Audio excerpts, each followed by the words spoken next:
For 2.5 years, 430 pages sat locked away, not destroyed, not lost, just hidden, held by FIFA and by Switzerland's Attorney General, accessible to almost nobody, while football fans around the world continued to ask the same question over and over again.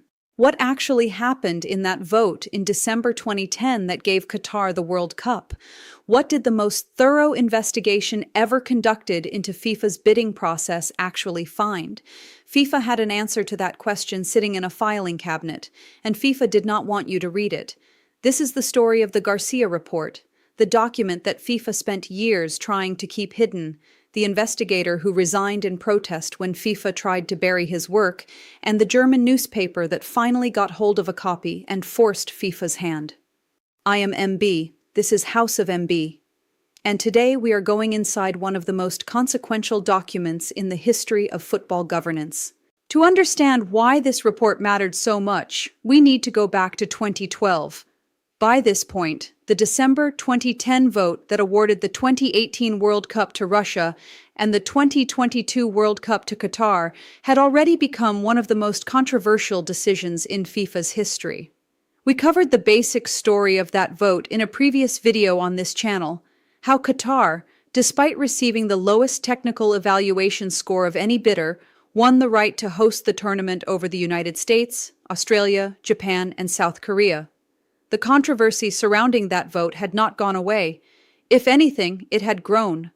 Journalists, football administrators, and fans around the world wanted to know whether the vote had been legitimate.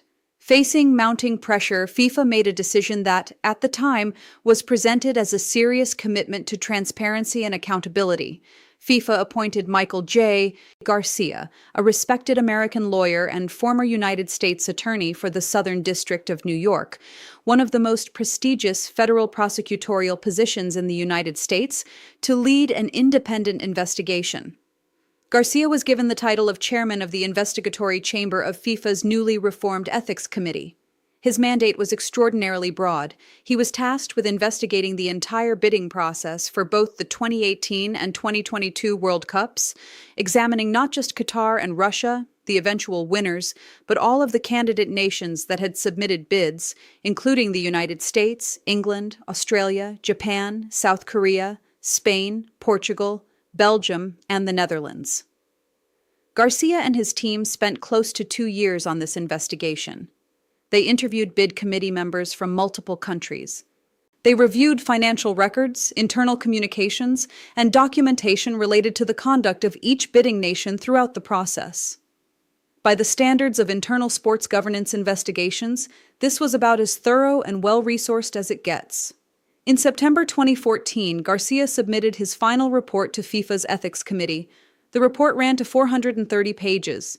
It represented, at that point, the most comprehensive examination ever conducted of how the 2018 and 2022 World Cup hosting decisions had actually been made. And then came the moment that would define this entire story. Instead of publishing Garcia's report, FIFA published something else, a summary.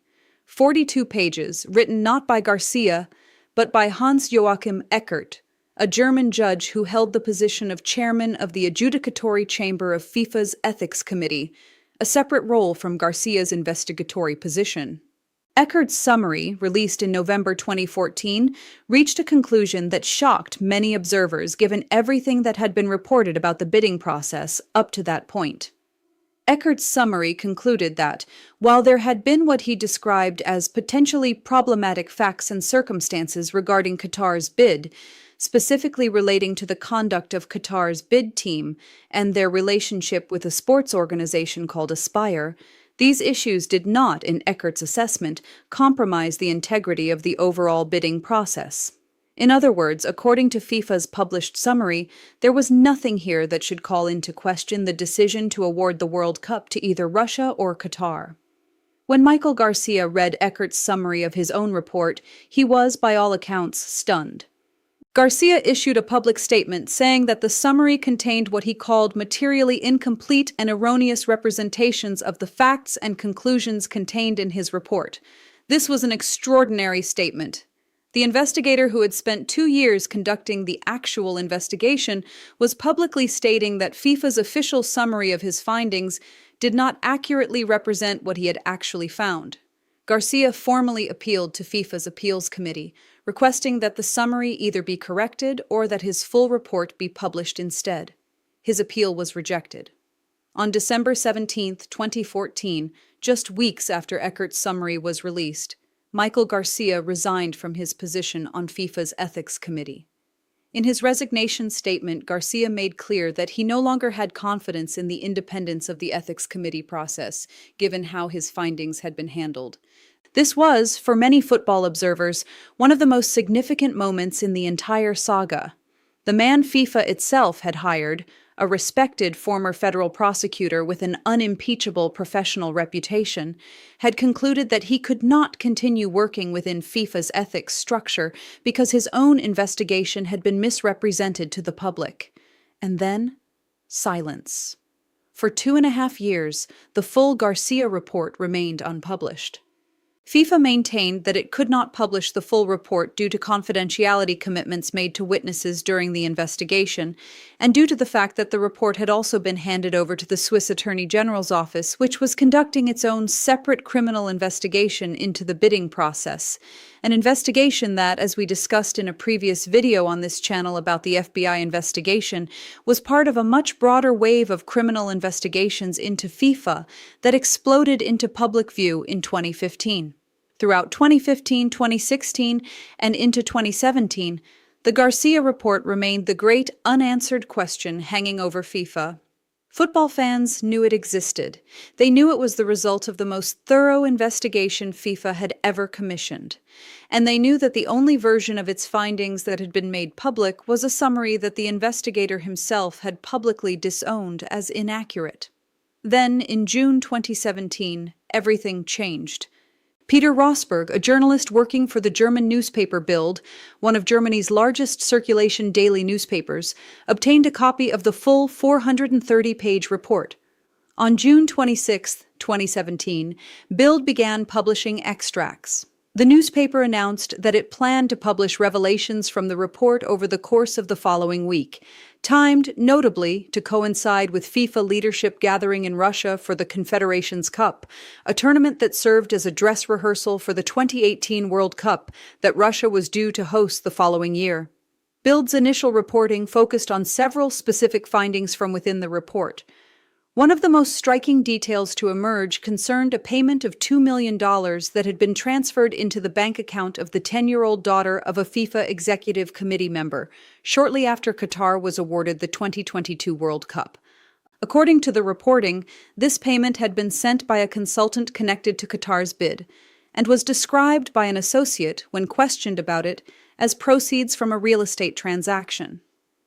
The reporting also detailed how Russia's bid, backed by then Prime Minister Vladimir Putin, had given what was described as limited cooperation to Garcia's investigation team, with Garcia's team finding no evidence that Putin or Russia's bid team had unduly influenced FIFA voters, despite the fact that Putin had personally met with 6 of the 22 FIFA Executive Committee members who would go on to vote in the December 2010 decision in the weeks immediately before that vote took place.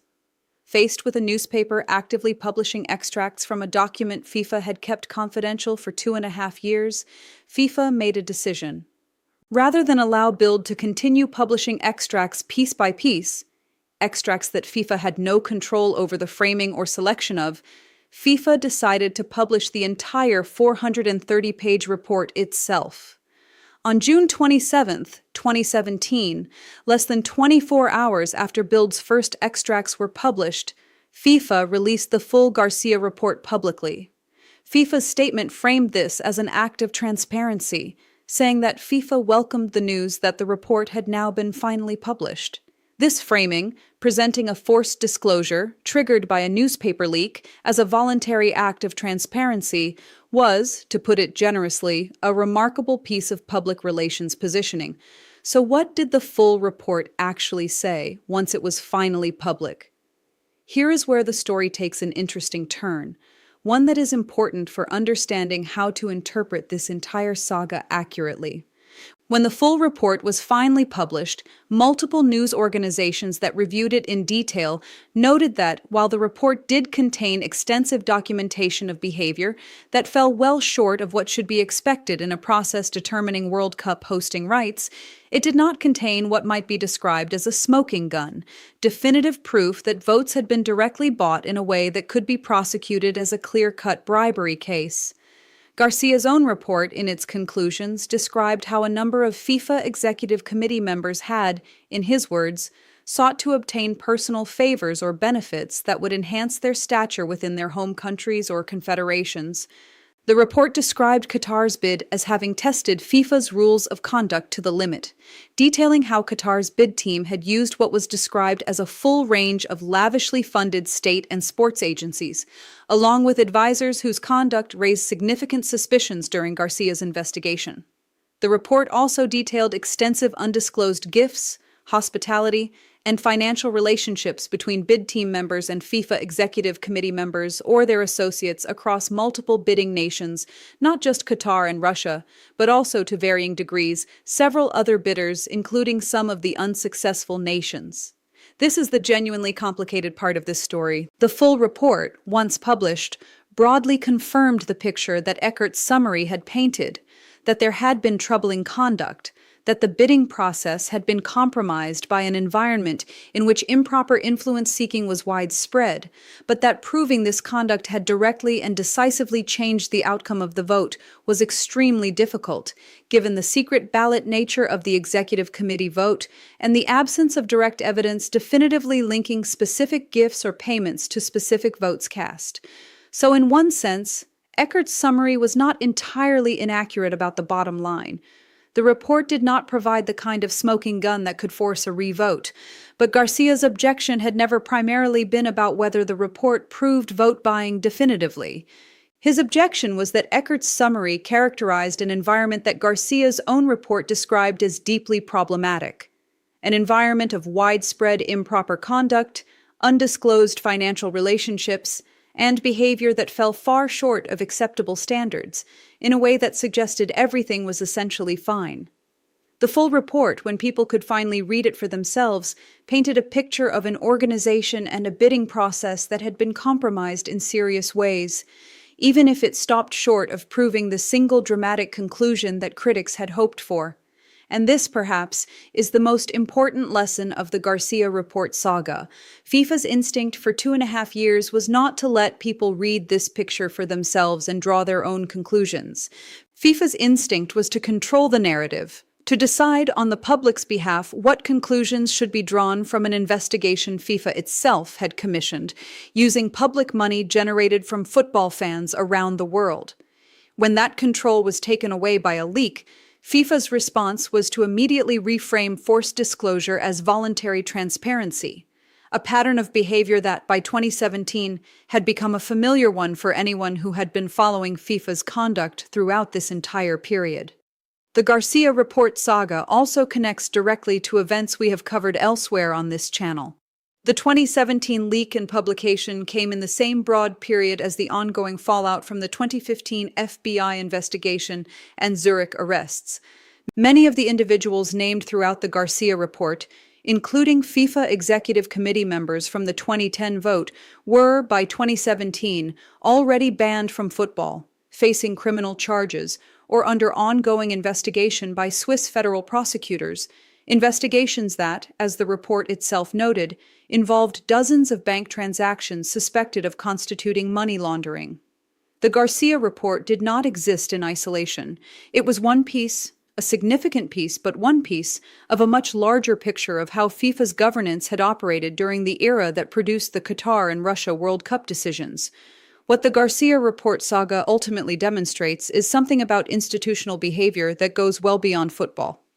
When an organization commissions an investigation into its own conduct, and that investigation produces findings the organization considers damaging, the instinct of that organization, even when it has publicly promised transparency, even when it has hired a respected independent investigator specifically to demonstrate a commitment to accountability, can still be to control, filter, and minimize what the public is allowed to see. It took a newspaper leak and the threat of losing control over the narrative entirely for FIFA to release a document that FIFA itself had commissioned that was about FIFA's own conduct, using money that ultimately came from the billions of dollars generated by football fans around the world watching the World Cup. The 430 pages that FIFA tried to keep hidden for 2.5 years are now public. Anyone can read them.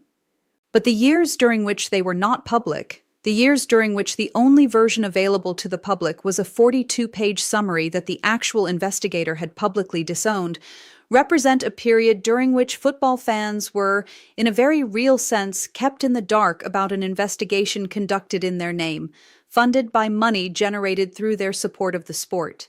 That is the story of the Garcia Report, the document FIFA never wanted you to read, until a newspaper made sure you could. I am MB. This is House of MB. If this video helped you understand this story, share it, subscribe, hit the bell, and I will see you in the next one.